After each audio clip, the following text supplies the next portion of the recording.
Envoie ton Esprit Saint, ton feu d'amour divin, déploie ton cœur et viens nous sauver. Délivre-nous de nous, délivre-nous de tout, ce qui refuse en nous de t'aimer. Du sang de ton agneau, déversons-nous le flot des abondantes eaux de ton pardon. Viens inonder nos vies, restaure-nous, guéris ton Église.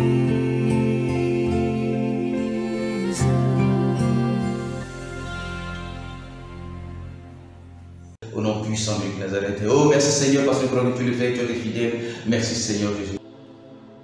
Mais simplement que vous ne comprenez pas ce que je suis en train de dire réellement. Et vous ne voyez pas peut-être l'ampleur des choses dont je parle. Alors je vais aller étape par étape et vous expliquer selon ce que le Seigneur m'a expliqué. Vous voyez, un jour j'étais en train de prêcher. J'étais en train de prêcher, il faut comprendre comme je le dis. Mon ministère est lié à l'église et depuis que je suis appelé, Dieu me parle vraiment de l'église, tous les jours de l'église, seulement de l'église, et des choses de l'église en royaume, etc. Après que Dieu me fait comprendre que les choses que nous vivons dans le pays, surtout dans l'église, et que nous devons nous préoccuper plus de lui, c'est-à-dire de son royaume, Dieu m'amène à comprendre une chose. Alléluia. Alors tu me dis, vous êtes rebelle. J'attends que vous êtes rebelle. Pendant que je suis sur la chair, Dieu me dit, vous êtes rebelle. Mais il faut dire, le message que je prêchais, c'était le message, le premier message que le Seigneur m'a donné, qui est la conversion. Depuis plus de 20 ans, je médite sur la conversion parce que c'est mon message le plus important. Le Seigneur m'a parlé de la conversion, car lorsque le Seigneur parle de l'église, il m'a dit la solution de votre église. C'est vrai qu'il y en a plusieurs, mais le premier élément de l'église, il a dit, c'est la conversion. Votre église est malade, a mal à votre conversion. Votre église est malade à votre conversion. Vous avez un problème de conversion. Les gens ne se convertissent pas réellement. C'est là le problème. Les gens ne se convertissent pas réellement. Les gens ne se convertissent pas réellement. Alors, le message que je prêche, véritablement, c'est le premier message que je prêche lorsque je suis invité. Le premier message que je prêche, c'est la conversion. La conversion, je prêche la conversion dans l'église. Je prêche la conversion dans l'église. Alors, je prêchais sur la chair, je prêche la conversion. Et le Seigneur me dit, vous êtes rebelles. Vous êtes rebelles, vous êtes rebelles. Je dis, Seigneur, pourquoi nous sommes rebelles? Il dit, je t'expliquerai, mais j'ai déjà expliqué pourquoi est-ce que vous êtes rebelles. Tu peux comprendre pourquoi vous êtes rebelles. Et il dit, la rébellion dans votre pays est votre image. La rébellion que vous voyez, c'est vous. Il dit, pourquoi? Et le Seigneur m'amène à la parole de Dieu. En fait, le Seigneur dit, je vais peut-être aller dans la parole de Dieu pour expliquer, mais ce que je voudrais faire, dans un premier temps, je voudrais parler des mots qu'on a connus, qui sont réellement dans l'église. C'est quoi la rébellion? C'est quoi la rébellion? La rébellion, c'est lorsque le Seigneur Jésus attire votre attention, lorsque Dieu parle à des personnes, lorsque Dieu attire l'attention sur un certain nombre de choses. Dieu dit qu'il a parlé depuis plusieurs années à des serviteurs dans l'église de se revoir, de revoir la façon dont il bâtit, de revoir la façon dont il bâtit. Il a dit qu'il y a des choses qu'il n'aime pas. Alors, lorsque Dieu nous parle, nous n'arrivons pas, n'est-ce pas, à pouvoir entendre le cœur de Dieu, ce que Dieu dit. Et nous nous mettons à faire ce que nous voulons faire. Lorsque nous faisons ce que nous voulons faire, et nous laissons ce que Dieu veut, à un moment, lorsque Dieu insiste, à un moment donné, ça devient une rébellion. Et Dieu dit que dans l'église, il y a une rébellion. Alléluia. Alléluia. Mais Dieu me dit, si mon peuple, sur qui l'église donc est évoqué mon nom, si ce peuple-là, s'il prie, s'il cherche ma face, s'il se détourne de ses mauvaises voies, alléluia, moi, Dieu, du haut des cieux, je guérirai son pays. Alors si le Seigneur le dit, c'est parce que le pays est malade. Alors le Seigneur veut guérir le pays dont il parle. Oh, si mon peuple, ce qui est évoqué mon nom, si seulement ce peuple-là, s'il commence à prier pour chercher ma face, s'il ne prie pas pour avoir beaucoup de milliards ou millions pour construire des temples, mais s'il prie pour chercher ma face, s'il ne prie pas pour avoir l'onction enfin de faire des miracles pour que son église puisse remplir et que les gens puissent venir de partout le monde, pour lui, mais s'il cherche ma face, s'il prie, mon peuple, s'il prie, pour ne pas seulement avoir des bénédictions, des passeports, des emplois, n'est-ce pas, ou des promotions, mais s'il prie pour chercher moi ma face, et maintenant lorsqu'il cherchera ma face, je lui montrerai, n'est-ce pas, son péché. Et s'il accepte de se détourner son péché, de se repentir de ses mauvaises voies, se détourner de son mauvaise voie, moi, Dieu, du haut des cieux, je guérirai son pays.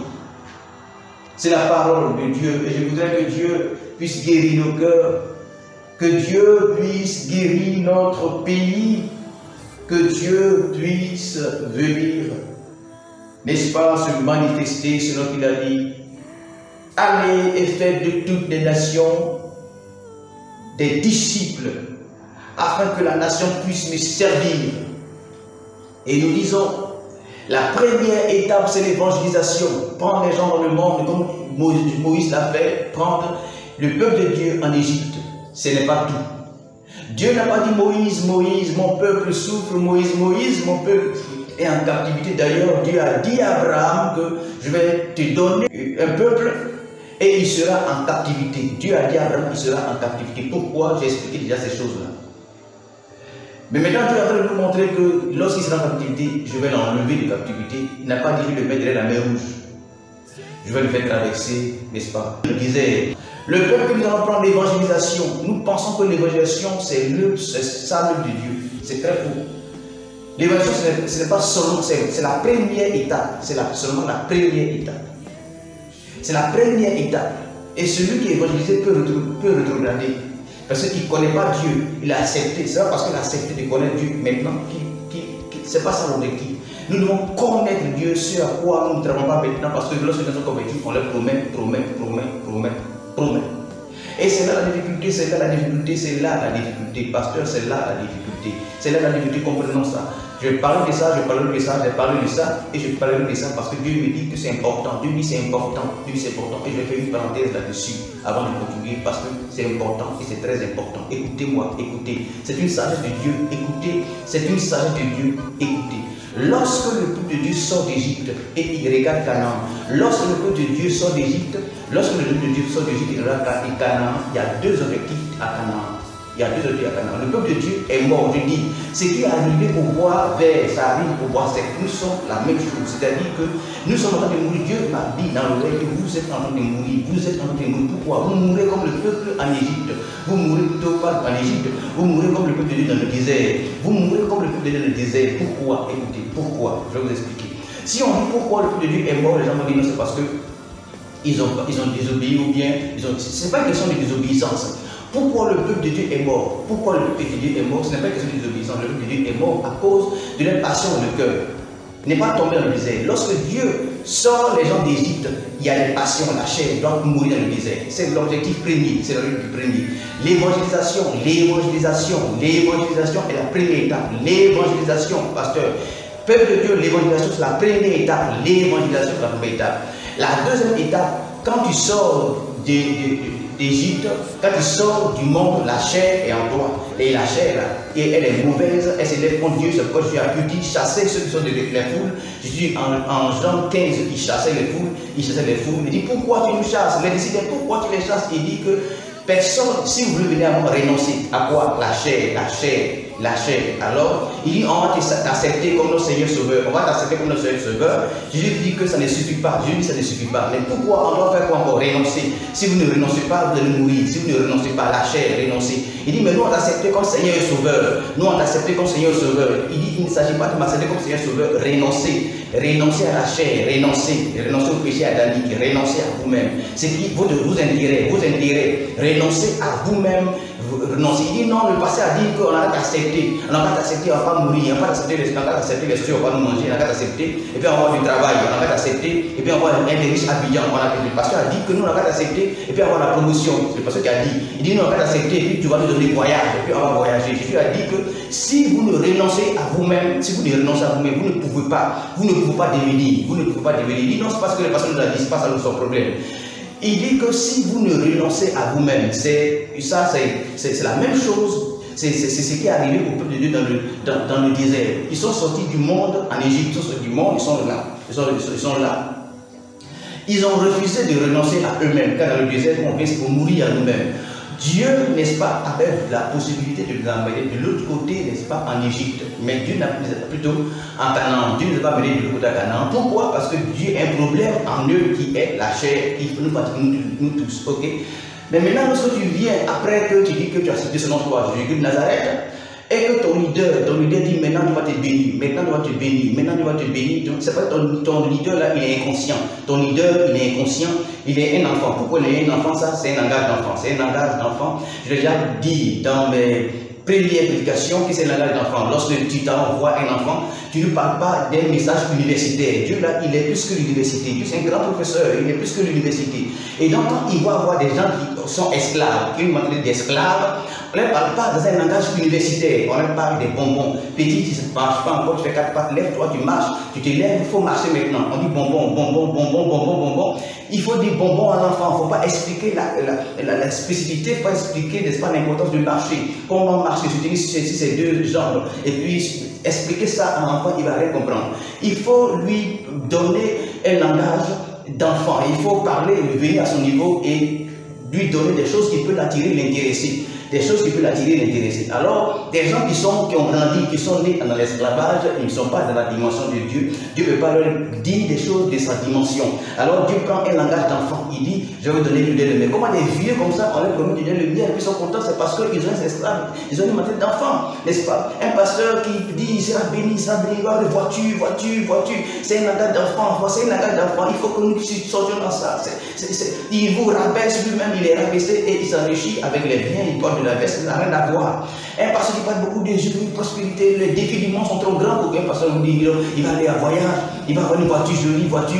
Ça, c'est une langage d'enfant. Il va aller à Paris dans l'avion, il a vu l'avion, il est entré dans l'ascenseur, puis il a vu la ville comme ça. Vous-même, quand vous regardez ça là-haut, parce que c'est quoi? Est-ce que ça répond au défi? Est-ce que quand le diable voit ça, est-ce que ce monsieur-là l'effraie? Est-ce que quand les Illuminati qui contrôlent le monde, ils voient ces individus-là, est-ce qu'ils sont effrayés? Mais les gens étaient effrayés par Jésus-Christ Nazareth. Alléluia. Donc je dis que ces choses-là n'effraient personne. Ces choses-là, bénédiction, ça n'effraie pas, ça ne peut pas effrayer ici, bénédiction, ça aboutit les gens. Et toi-même, tu as été abouti, ça aboutit les gens. Écoutez, lorsque le peuple de Dieu, j'ai dit que ces choses-là qui sont passées dans l'ancienne alliance sont les mêmes choses que nous vivons aujourd'hui. Moi, je vois la même chose aujourd'hui.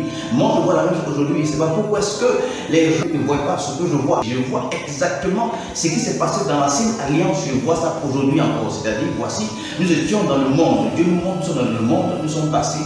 J'ai expliqué ça, c'est-à-dire le sang de Jésus-Christ, la même chose de Jésus-Christ, le bois de Moïse, c'est n'est-ce pas ce que la croix de Jésus a fait d'expliquer ça, que c'est la même chose, c'est prophétique, ce sont les prophéties qu'il faut comprendre, c'est pourquoi nous sommes pasteurs, c'est pourquoi nous sommes appelés à avoir une intimité avec Dieu, que Dieu nous parle pour que nous puissions parler au peuple. Et donc maintenant, après la mer Rouge, nous sommes dans le désert. Le désert, il y a beaucoup de choses, peut-être que nous allons parler de ça, arriver à cela, nous allons parler de ça. Mais ce dont je veux parler, c'est quoi? C'est que l'objectif. D'abord, la première des choses, Dieu parle à son peuple en Égypte dans un langage d'enfant parce qu'il est esclave. Nous sommes des esclaves, nous sommes une mentalité, la mentalité que nous avons sur nous Africains, c'est une mentalité d'esclave, je parlerai de ça. Quand on grandit, n'est-ce pas, en esclavage, on fonctionne comme des esclaves, des Africains, vous voyez ce qu'ils font en Europe, etc. Et vous voyez ce qu'ils font ici, c'est une mentalité d'esclave et les gens sont en train de nous aboutir. Nous avons une mentalité d'esclave, nous avons une mentalité d'esclave et les gens sont en train de nous aboutir. Et donc, Dieu nous parle comme des enfants, je vais vous donner le lait de miel. Et donc, quand nous venons pour aller voir le lait de miel, en réalité, là-bas, il y a des géants. l'âge, je veux dire que l'époque à laquelle Dieu donne ces promesses-là à son peuple est une époque très primitive par rapport à aujourd'hui. C'est une époque très primitive par rapport à aujourd'hui. C'est-à-dire, aujourd'hui nous sommes 8 milliards, mais avant je ne sais pas 8 milliards, peut-être que nous étions peut-être 2 ou 3 milliards. Et donc il y avait des terrains meurtrières. Ce n'est pas la portion de la terre, aujourd'hui elle le disait là-bas, ce n'est pas la portion de la terre la plus riche au monde. Ce n'est pas la portion de la terre la plus riche au monde. Jésus-Christ, sinon Abraham était dans le désert. Abraham était dans le désert. Dieu, n'est-ce pas, a dit à Abraham, il a montré le désert, et il a montré l'Afrique. Ce n'est pas l'Afrique en tant que tel, c'est un symbole. Il a montré, n'est-ce pas, Sodome et Gomorrhe. Je veux dire, ce n'est pas forcément le lieu péché, mais là-bas, il y avait la verdure, là-bas, il pleuvait, là-bas, il y avait tous les fleuves, là-bas, il y avait la mer, la lagune, il y avait tous les animaux, il y avait les girafes, les éléphants. À Sodome et Gomorre, vraiment, tout poussait, cacao poussait, palmier poussait, l'huile et des palmes poussent là-bas, et les tomates poussent là-bas, tout pousse là-bas, tout pousse là-bas. Alors, une chose, comme on appelle ça, Abraham a dit à l'enfant, voici, regarde devant nous, regarde devant et choisis là où tu veux aller. L'enfant, il est intelligent, donc l'enfant a regardé ce qui marche techniquement, ce qui marche humainement, ce qui marche charnellement, ce qui marche logiquement. Alors, c'est là où il pleut, c'est là où il pleut. Mais pourquoi Abraham voulait qu'il se sépare? Parce que Abraham avait n'est-ce pas, des animaux, il avait son troupeau, l'enfant également avait son troupeau. Abraham était un bon oncle. L'oncle Abraham a donné, n'est-ce pas, aussi l'entreprise au neveu, et le neveu a commencé à prospérer dans son entreprise, comme le vieux également a continué à prospérer dans son entreprise. Alors, les serviteurs, étant donné que les aliments se raréfiaient, il y a eu commencé à avoir des problèmes entre, n'est-ce pas, les serviteurs. Abraham a dit alors à son fils qui n'est pas bon, son neveu donc, qui n'est pas bon qu'il y ait des problèmes entre eux, alors qu'ils puissent se séparer. Choisis-toi, jeune homme, là où tu voudrais aller. L'enfant a relevé les yeux, il a regardé là où il pleuvait, là où il y avait la plaine, là où il y avait la nourriture abondante des animaux, et il a choisi d'aller là-bas, c'était vers Sodome et Gomorre. Et l'enfant, en ce moment, ce n'était pas ce que nous connaissons, parce qu'il n'y avait pas eu ces choses-là en ce moment. Sinon, nous n'avons pas encore ces informations-là. L'enfant, alors, a pris cette direction-là. Abraham a pris le désert et Abraham a prospéré dans le désert. Abraham a pris le désert. Abraham a prospéré pour son fils dans le désert. La prospérité se trouve là où Dieu est. La prospérité, là, se trouve là où Dieu est. Peu importe le désert, peu importe les conditions. Déverse en nous,